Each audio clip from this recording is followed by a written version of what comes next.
Hi there, this is Java Jim with First Line Equipment, and today in front of us we have the Torre Alfredo HX Espresso Machine. HX standing for heat exchanger with TSP being the Torre Smart PID system. Basically, it's a great system using a heat exchanger with very good steaming performance compared to all the other competitors out there. And that's why we really like this machine here at First Line.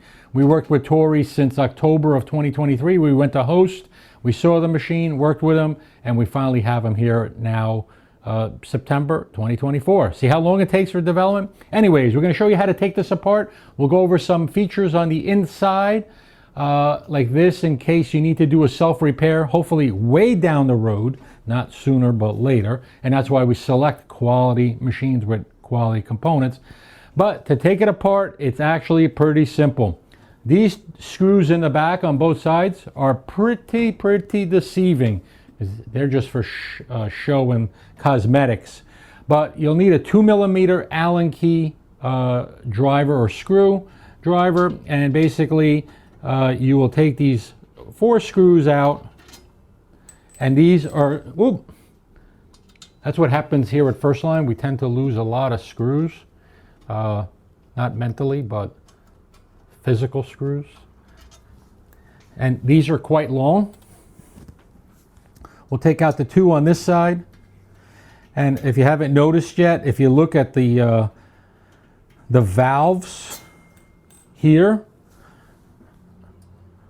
are basically supersized commercial grade valves with joysticks. You typically won't see that on other machines. And actually, let's backtrack a little. Before you get started, make sure the machine's unplugged and it's cool to the touch. Okay, now we have the screws off on the 4 on the side. There's a panel up here which will have 4 screws, and take a look at the length here. These seem to be medium size. Okay, we'll take the cover off of the tank, take the tank out. So the 4 screws on the top will give you access to another panel underneath. This machine does come available in white and I believe 2 other colors. But if you look here, okay, screw hold here, screw hold, and a holder, but it holds. And then here, and just remember when you're putting it back, this top panel, it's inner screws, because there's 2 other screws here and 2 here. These 2 are already loosened because I had to learn how to take this apart. These 2 screws in the front just have to loosen. And then the back ones come out, and these are the outer ones.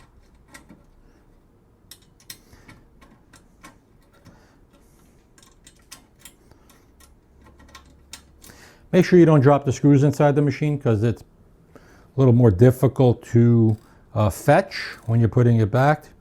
But if you look here, okay, the bottom panel has the smaller screws in the back. These we'll put on this side. And the 2 in the back on the outer holes, because it can become confusing. Okay, this panel you lift up and slide to the back. So if you look here, it's open slotted down here. If you look here, you could see, okay, where the holes go. So the upper panel gets them in this towards the center, the bottom panel on the outside when you put back together. Okay, if you notice, the inner panel is typically not finished on any espresso machine. And I've had customers call and say, hey, the underside is scratched. Just let you know, they typically don't finish where it's not as much exposed on any of these machines. Then now, to be very careful, is to lift up the side panel. You don't want to try to scratch the front. So I lift up, start it, spread it out in the front, okay?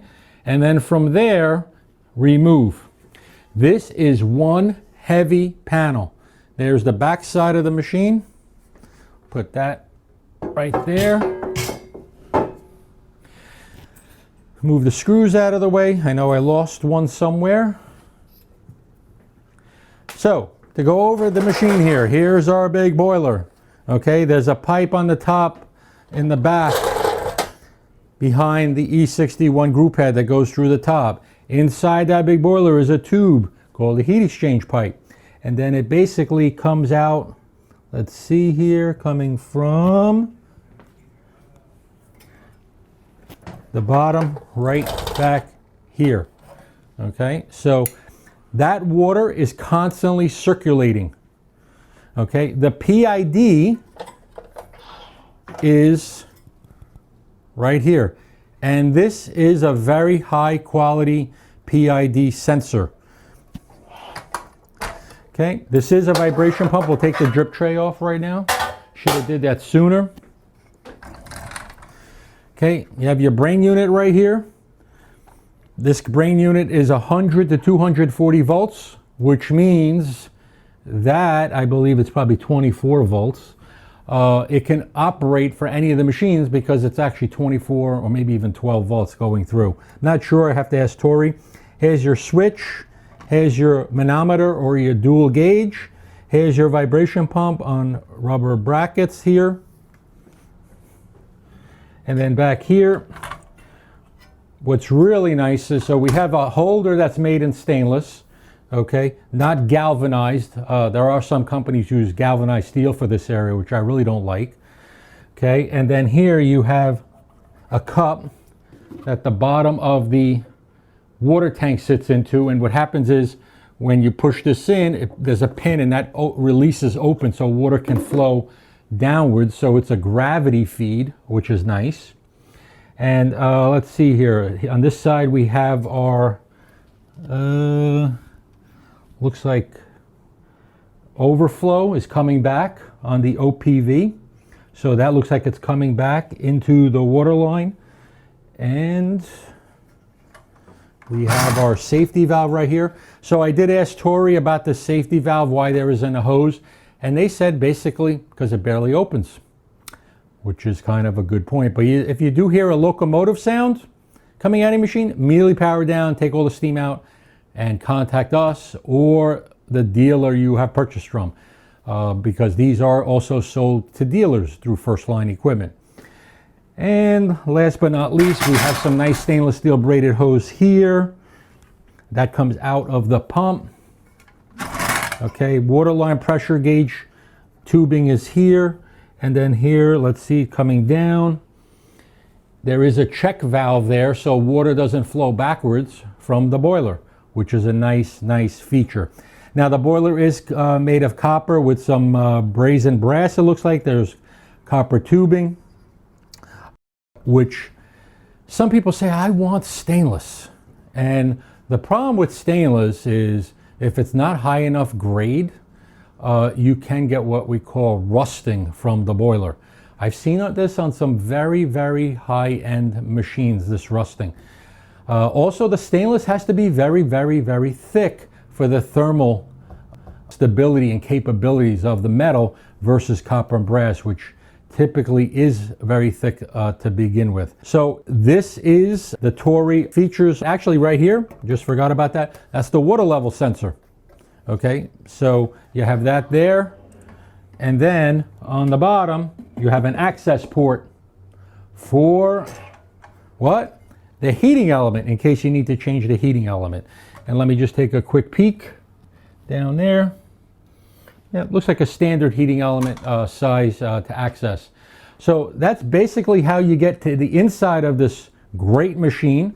Once these arrived after working with Tori, I really love this machine because it looks phenomenal and something that's going to last a very long time, and well built structurally from the stainless steel framing, because some of the other brands are kind of a little bit on the thin side. So not to talk bad about them, but there are some differences that need to be noted. And last but not least, if you haven't noticed, okay, why do we have this lever that goes to the front of the group head? Well, the machine is narrow, right? If you want to keep your wand in, you could still operate the E61 group head. Okay, and if this machine also has the availability of flow control, once you bring it right up here, you can easily access the flow control. It's a very, very good workflow. So this is why he kind of designed this.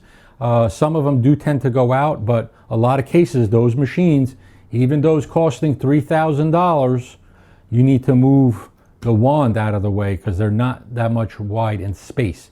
So these are some great features that I do love about the Torre Alfredo heat exchange espresso machine. And one of these days I'm going to try to make Alfredo pasta with it.